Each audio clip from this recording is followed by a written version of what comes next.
Oramos para poder dar lectura a la palabra del Señor y ver lo que Él tiene preparado para nosotros. Padre amado, Padre celestial, eres grande, Señor, digno de suprema alabanza.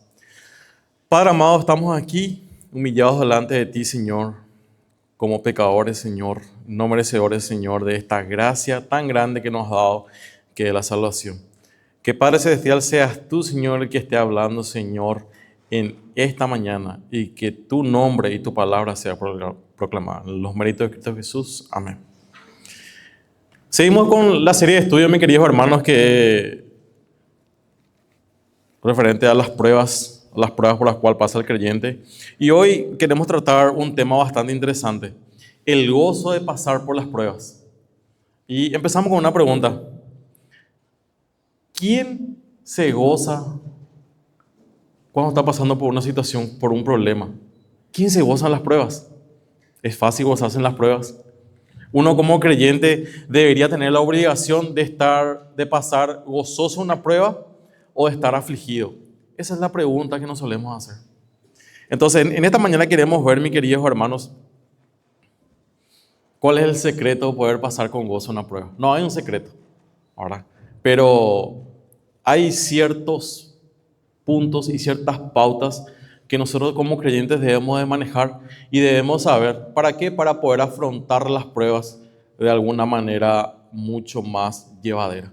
Algo que tenemos que comprender y entender y dejar en claro lo siguiente: la prueba es algo que el Señor nos envía para nuestro fortalecimiento y crecimiento espiritual. La tentación es algo que el Señor no envía. La tentación es algo que pone Satanás. Ese tema de la tentación es para otra predicación. Ahora vamos a centrarnos en las pruebas. ¿Por qué hacemos esta aclaración, mi querido hermano? Porque muchas veces cuando afloran los problemas, afloran las situaciones, y independientemente a cuál sea el inconveniente que pasemos, ya empezamos a hacer una mea culpa. ¿Y yo qué hice? ¿En qué yo fallé? ¿Por qué, Señor, si yo vengo a tu casa? ¿Por qué, Señor, si yo estudio tu palabra? ¿Por qué, Señor, si yo doy diezmo, doy ofrenda? ¿Por qué, Padre amado, si yo me inclino, estoy pasando por esta prueba? Y empezamos a recriminar. Entonces, si tenemos una actitud de recriminar a la entrada mismo, cuando empiezan los problemas, ¿con qué voluntad me voy a estar gozando en medio de las aflicciones? Y eso es lo que queremos ver en esta mañana, mis queridos hermanos.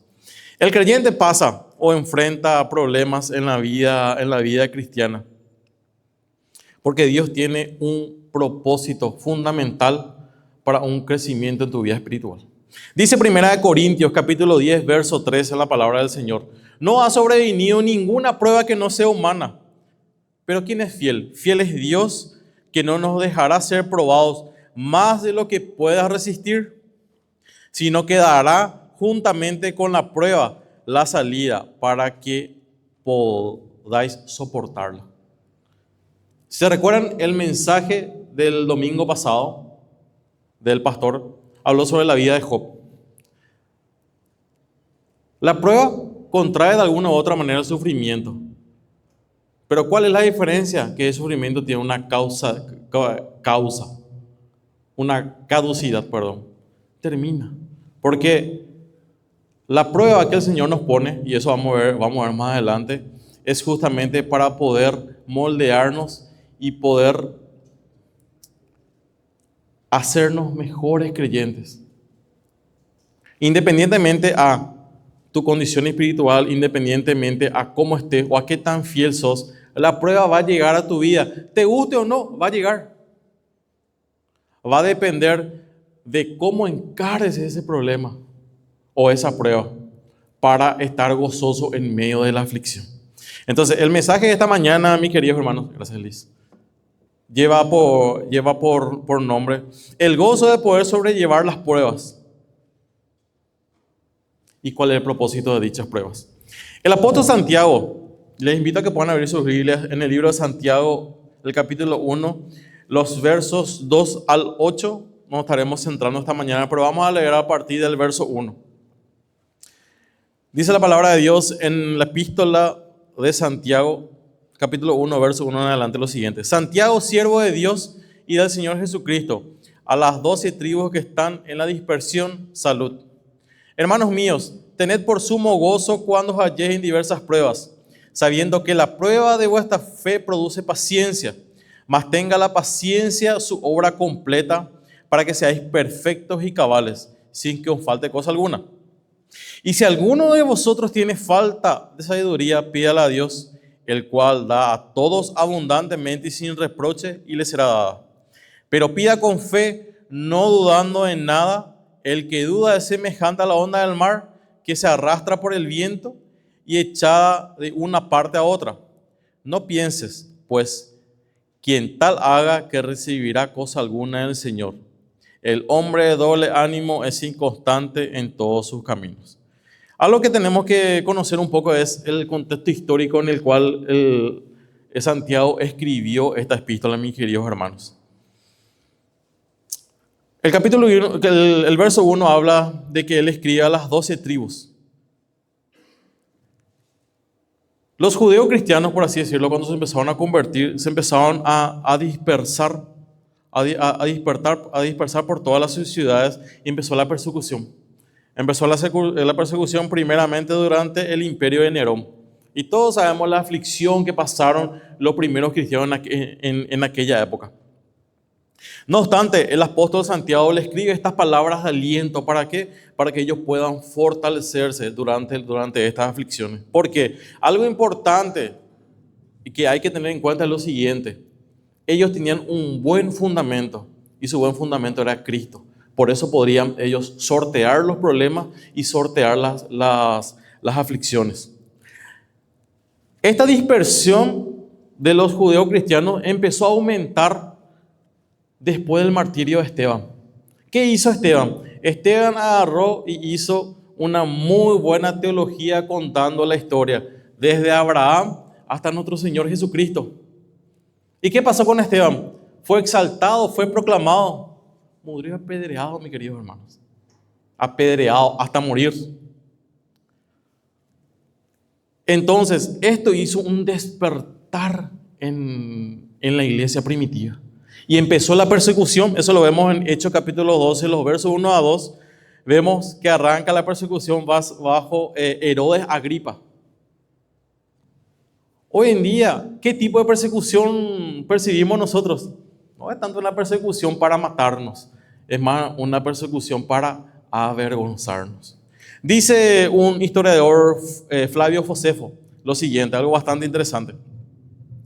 Ahora estos judíos han emigrado a todas las ciudades, y difícil es encontrar un lugar en el mundo habitado que no haya admitido a este grupo de hombres y que no sea posesión de ellos. O sea, los judíos cristianos estaban bajo una prueba fuerte de persecución en la iglesia primitiva, mis queridos hermanos.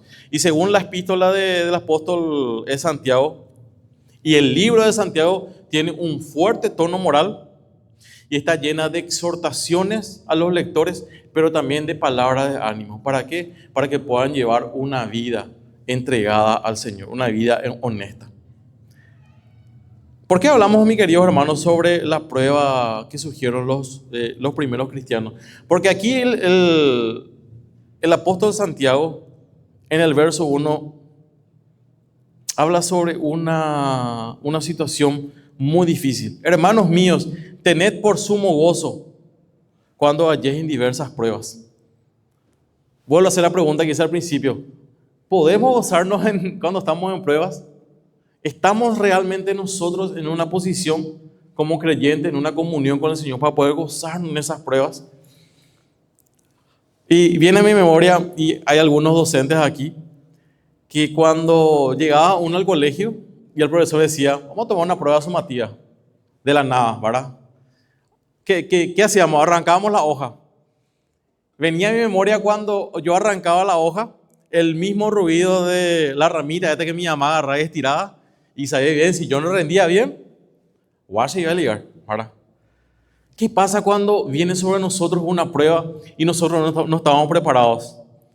Nos asustamos, nos quebrantamos, nos preocupamos, porque sabemos que viene la disciplina. Así mismo, sabemos que cuando hay una prueba, nosotros vamos a pasar por una situación complicada, una situación difícil. Y cuando nos damos cuenta que esa prueba viene del Señor, No es una prueba light, mi querido hermano. ¿Por qué? Porque el Señor te va a moldear, el Señor va a trabajar en vos. Ahora, la pregunta que surge, mis queridos hermanos, es lo siguiente. Cuando pasamos por una prueba y la prueba ya supera nuestras capacidades o nuestras posibilidades de poder soportar, ¿qué hacemos? Empezamos a reclamar. Y cuando empezamos a reclamar, nos olvidamos del Dios Todopoderoso, quien envió esa prueba para poder pulirnos, y empezamos a reprochar a Él. ¿Por qué yo, Señor? Y empezamos a poner nuestro currículum delante del Señor en nuestras propias oraciones. Señor, yo esto, Señor, yo aquello, Señor. Empezamos a citar, como si fuera que nosotros somos, nuestro currículum es lo suficiente como para que el Señor haga pasar por nosotros esta copa. No, no es así. Y es ahí donde tenemos que nosotros, mis queridos hermanos, ser cautelosos. El Señor, mi querido hermano, manda las pruebas para dos cosas fundamentales. Punto número 1, para moldearnos a su voluntad, para el sometimiento a su voluntad. Número 2, para fortalecer nuestra fe. Cuando comprendamos cuál es su voluntad y comprendamos que Él quiere aumentar nuestra fe, nuestro descanso va a estar en Él. Y ahí viene el gozo, mis queridos hermanos. El gozo de pasar por las pruebas no es estar todo el tiempo feliz. Se suele decir que cuando al paraguayo, culturalmente, vos le preguntas, ¿qué tal? ¿Cómo estás? Bien, estoy tranquilo, pa. Pero su vida está pasando mal. Como se dice el famoso gente galloresa, pero súper tranquilo. Ahora, no significa eso. Significa estar esperanzado en que el Señor va a suplir las necesidades y el Señor me va a dar la puerta. Pero lo que se está probando ahí, mis queridos hermanos, es la fidelidad en medio de las pruebas. Y les quiero contar una historia bastante interesante sobre un himno que solemos cantar nosotros. El autor del himno es un misionero, es un doctor hindú.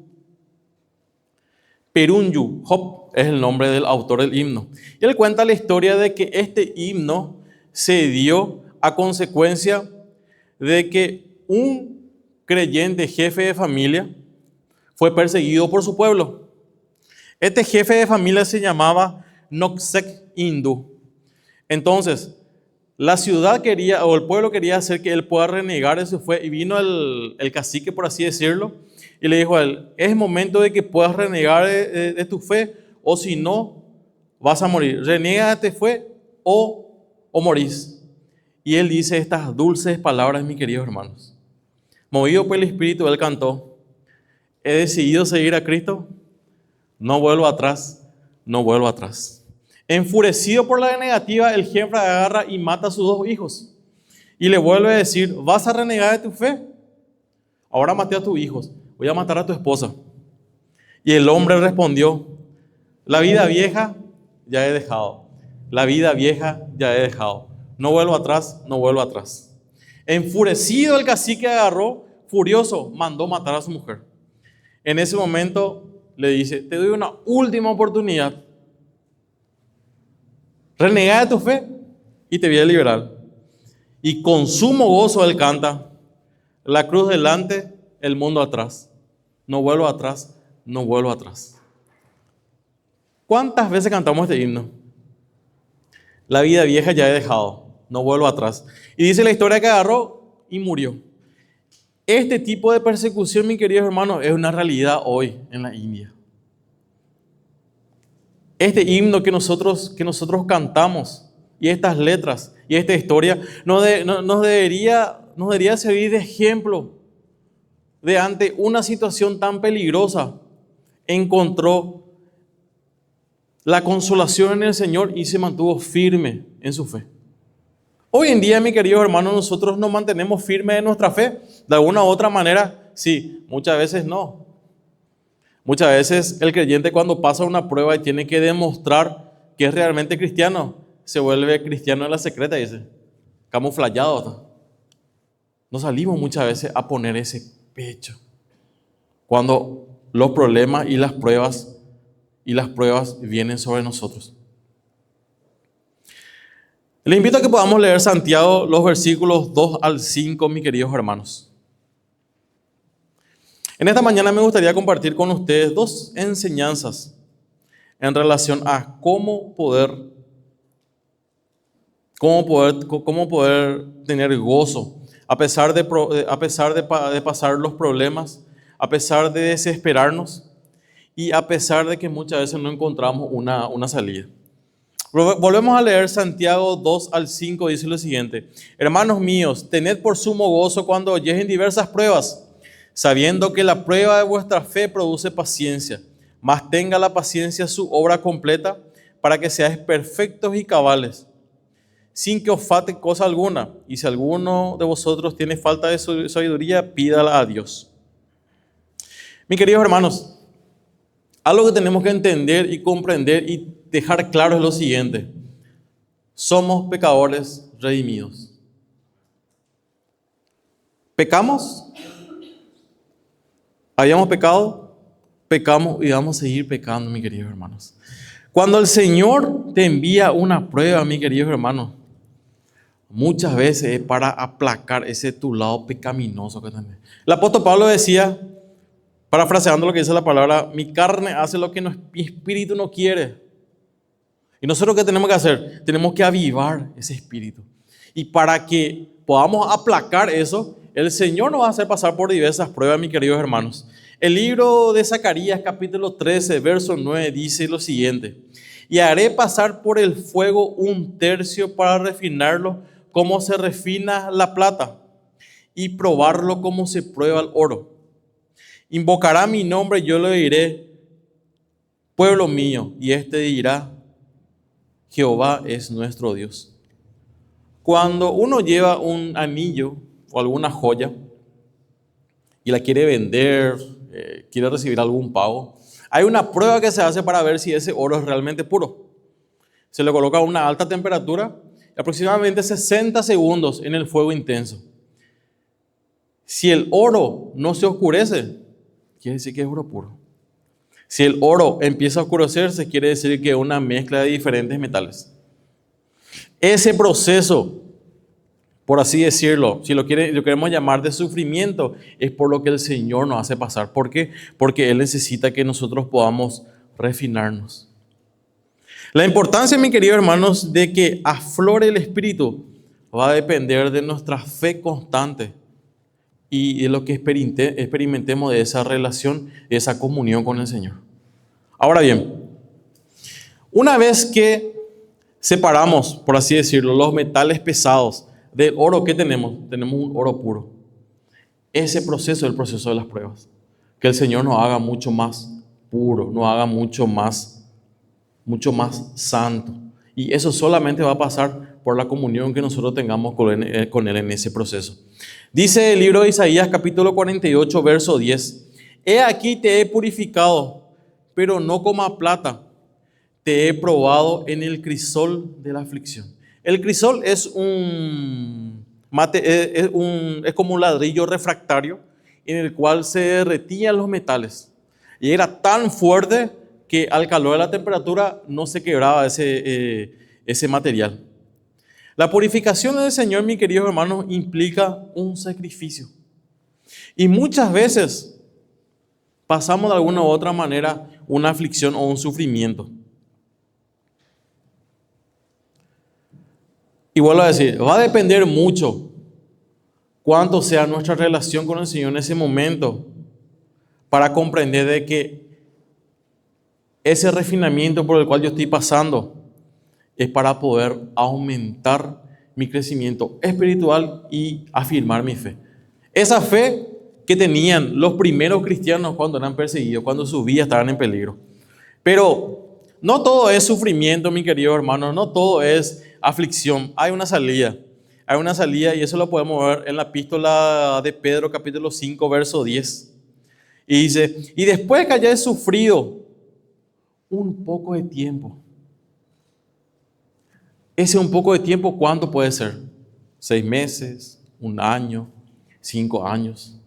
Nosotros aquí en nuestra querida iglesia tenemos testimonio de hermanos que pasaron por situaciones de enfermedad en el cual se dobló rodilla, estuvimos tristes, lloramos, pero de una u otra manera nos reconfortamos porque vimos la gloria de Dios manifestada en la vida de esa persona. ¿Verdad? Un problema de salud que los médicos muchas veces dicen, no, esto es irreparable. El Señor hace.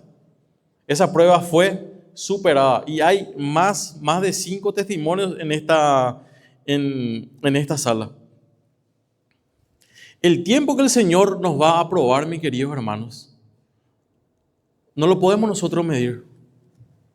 Pero tenemos que estar seguros de que Él, así como dice 1 Corintios, Él nos dará la puerta de salida. El objetivo, mis queridos hermanos, de que el Señor te pruebe es para afianzar tu fe y para moldearte. Algo interesante que hay que tener en cuenta, mis queridos hermanos, es lo siguiente. El Señor establecerá su gloria. El Señor va a afirmarnos y fortalecernos haciendo su voluntad. Pero ¿de qué va a depender eso? Va a depender de que nosotros podamos aceptar esa prueba en nuestras vidas. ¿Quién fue un referente en la Biblia quien aceptó la prueba a pesar de lo que iba a pasar? El Señor Jesucristo. Cuando estaba orando en el monte y dijo, Padre, haz pasar de mí esta copa. Y si nosotros leemos el pasaje, dice que automáticamente dice, pero se haga tu voluntad. Pero cuando se refiere a pasar de mí esta copa, no fue, mi queridos hermanos, los latigazos. No fue la corona de espinas. No fue la humillación. Fue esa separación que Él tuvo de Dios en ese momento. Porque recuerden que Él llevó sobre sus hombros todo el pecado. Él se hizo maldito en la cruz por nosotros. Pero muchos dirán, pero estamos hablando de Cristo.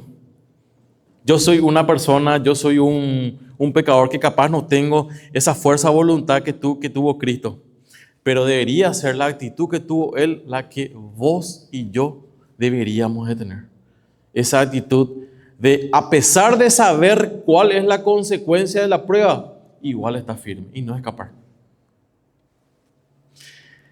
Dice el verso 3, y sabiendo que la prueba de vuestra fe produce paciencia, la paciencia tenga su obra completa para que seáis perfectos y cabales sin que os falte cosa alguna. Nuestra paciencia va a ser probada, mis queridos hermanos, para el perfeccionamiento de la fe.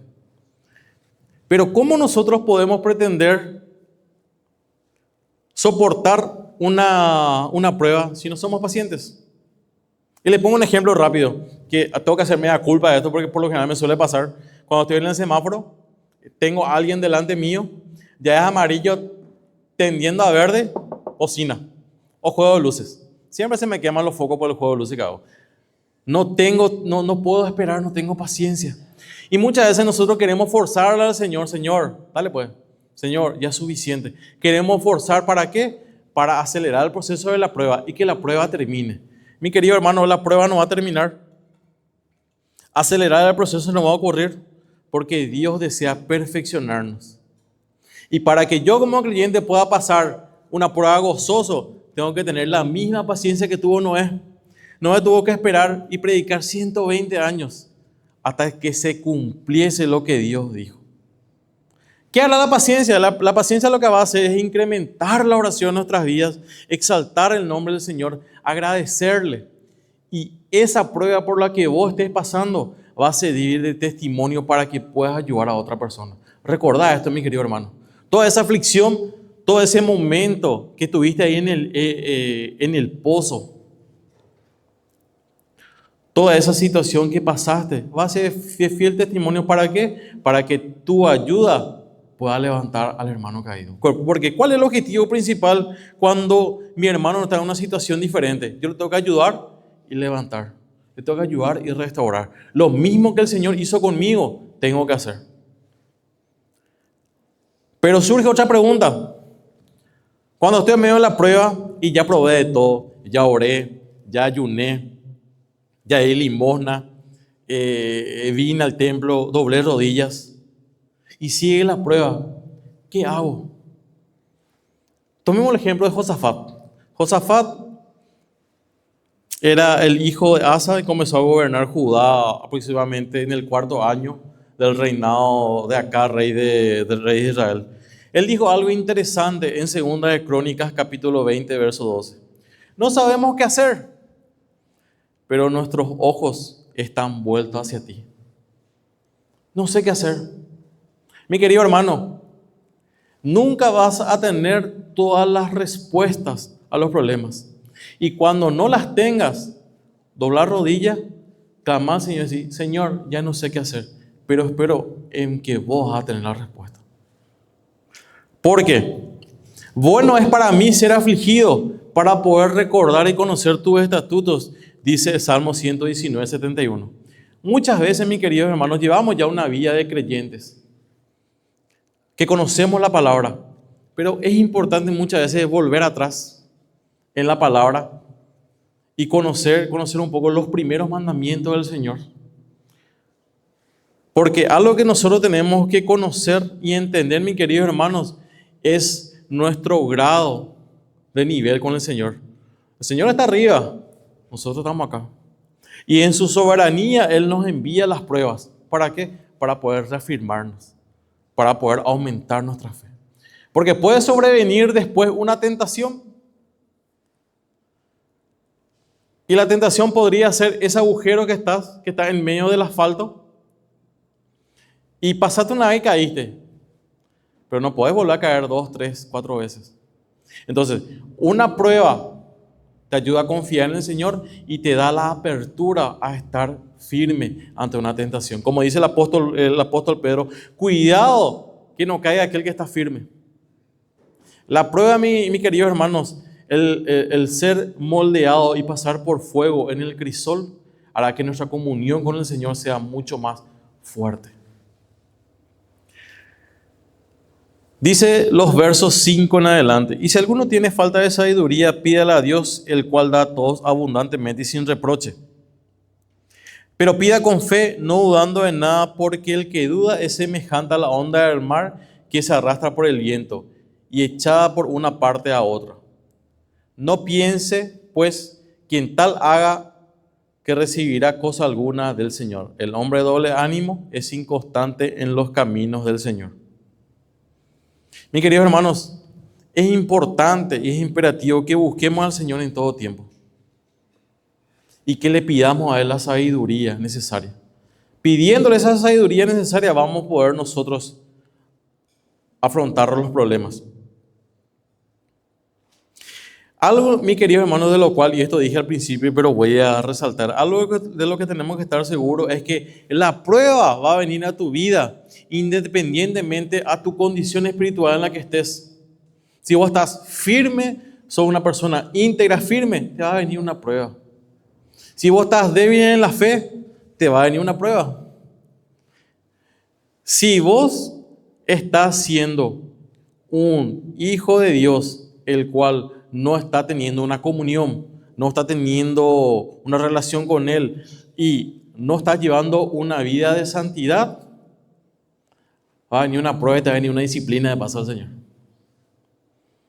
Son esas 3 cosas lo que tenemos que tener en cuenta, mi querido hermano. Por eso es importante de que tenemos que pedir esa sabiduría al Señor para que nos dé la salida a esa prueba. El fortalecimiento de la fe, esto dice el libro de Hechos capítulo 12, los versos 1 a 2. Nos motiva a despojarnos de todo el peso del pecado que tan fácil nos envuelve y a correr con paciencia la carrera que tenemos por delante, puesto los ojos en Jesús, quien por el gozo puesto delante soportó la cruz.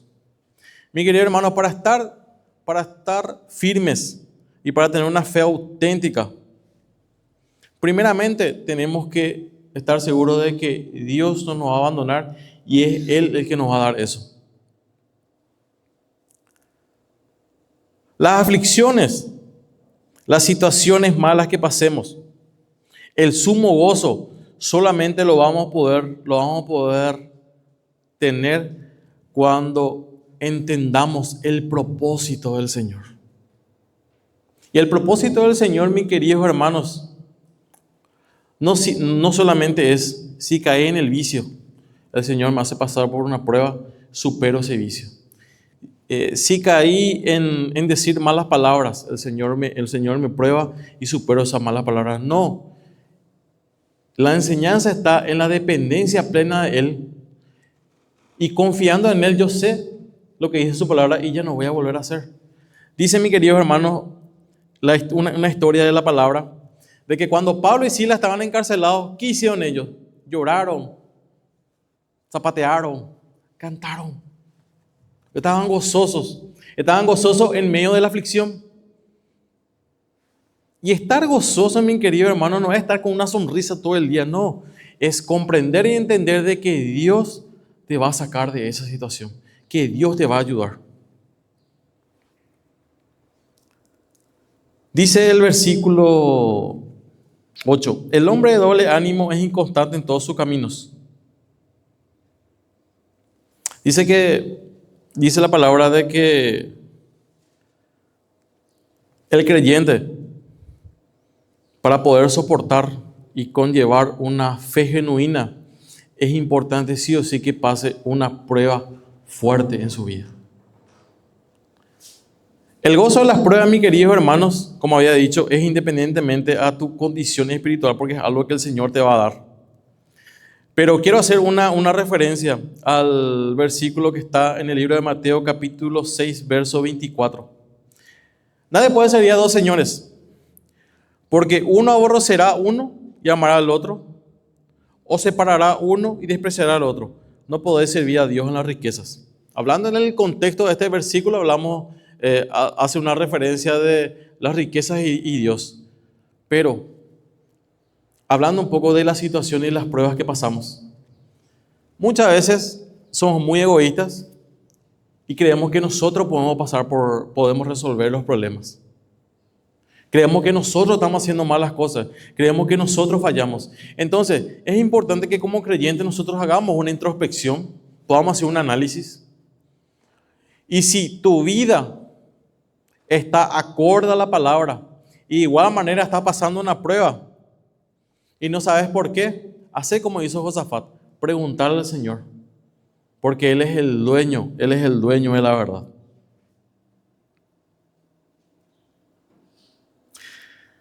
Algo importante, mis queridos hermanos, que tenemos que entender es lo siguiente. El propósito de las pruebas, para ir concluyendo, es fortalecer nuestra fe y moldear nuestra vida a la voluntad del Señor. El moldear nuestra vida a la voluntad del Señor puede ser pasar por ese fuego para que nos purifique, o que nosotros seamos ese crisol donde se funda ese metal. Y otra cosa importante es tener la paciencia suficiente para saber que el Señor va a obrar de una manera que mi vida va a ser bendecida. Dice R.C. Sproul una frase bastante interesante. Para el cristiano puede haber gozo en medio del sufrimiento, un gozo que trasciende el dolor del momento. Te animo, mi querido hermano, te animo, mi querida hermana, a que puedas analizar tu vida, que puedas hacer una introspección, que puedas evaluar tu ayer, tu hoy y tu futuro. Que si es el momento de que tengas que encarrilar tu vida en los caminos del Señor, poné un freno de mano, mira la esquina y mira el semáforo en amarillo y quédate ahí. Sé paciente. Sé el paciente que el Señor te va a dar las herramientas para poder afrontar los problemas, para poder salir de eso. ¿Por qué? Porque recordemos lo que dice Pedro. El sufrimiento es por corto tiempo, pero es necesario para afianzar nuestra vida y afianzar nuestra fe en nuestro andar diario. Cuando afrontemos una prueba dura en nuestras vidas, mis queridos hermanos, tenemos que corregir aquello que debemos corregir, pero tengamos en cuenta lo siguiente: el fin de la prueba es el perfeccionamiento. ¿Y el perfeccionamiento cómo se da? Buscando la santidad diaria. La palabra dice, y Jesucristo mismo dice, sed santos como yo soy santo. Difíciles, es complicado. Somos santos, somos apartados, pero buscar esa santidad diaria es tomar el ejemplo que dijo el apóstol Pablo. No que lo haya alcanzado, sino prosigo a la meta, al supremo llamamiento de Dios en Cristo Jesús. A eso es lo que tenemos que apuntar. El propósito de las pruebas no es hacernos sufrir, sino que nuestra confianza esté plenamente en Dios, a pesar de que si hay o no dolor en las pruebas que pasemos. Esa es ese debe ser nuestro objetivo. Igual a leer, y con eso terminamos. Hermanos míos, tened por sumo gozo cuando halléis en diversas pruebas. Algo que al creyente le tiene que alegrar es la prueba por la cual está pasando. Porque esa prueba que pasa es un sello garantizado de que somos hijos de Dios. Porque podemos decir, muchos dirán, Señor, Señor. Muchos echarán demonios, muchos traerán ofrendas. Pero aquel hijo de Dios que soporta la prueba, aquel hijo de Dios que entiende y comprende cuál es su lugar, que no le presenta a Dios un currículum de quejas, sino que entiende de que Él es un Dios soberano y que hace y envía esa prueba para mi perfeccionamiento. Ahí yo puedo comprender y entender cuál es el fin de esa prueba. Y si esa prueba yo lo puedo pasar con gozo, puedo afirmar de que sé que soy un creyente auténtico y que sé que mi meta es Dios. Porque recordemos, nuestra vida aquí en la tierra es pasajera. La gloria, la magnificencia sean dadas a Dios en todo momento, pero allá en los cielos, mis queridos hermanos, recibiremos esa corona. Entonces, que el Señor les bendiga y que atesoremos esta palabra en nuestros corazones. Atesoremos estas palabras de que en medio de las pruebas tengamos paciencia y pasaremos sufrimiento por un corto tiempo, pero será perfeccionado nuestra fe y nuestra vida espiritual estará atada a la voluntad del Señor. Amén. Vamos a orar. Padre amado, eres grande, Señor, eres digno de suprema alabanza, Padre amado. Gracias. Gracias, Señor, por la lectura de tu palabra. Gracias, Padre, Señor, porque tenemos la libertad de culto. Tenemos, Señor, la oportunidad de poder leer, Señor.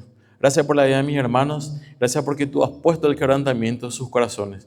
Y están aquí, Padre Celestial, hoy alabando, glorificando tu nombre. Señor mi Dios, te pido, Señor, que tú nos puedas bendecir. Que esta semana que está empezando, seas tú, Padre Celestial, en que en todo momento nos está acompañando y que sea tu Espíritu Santo el que nos esté, Señor, aconsejando sobre las decisiones que tengamos que tomar. En el nombre de Cristo Jesús, amén.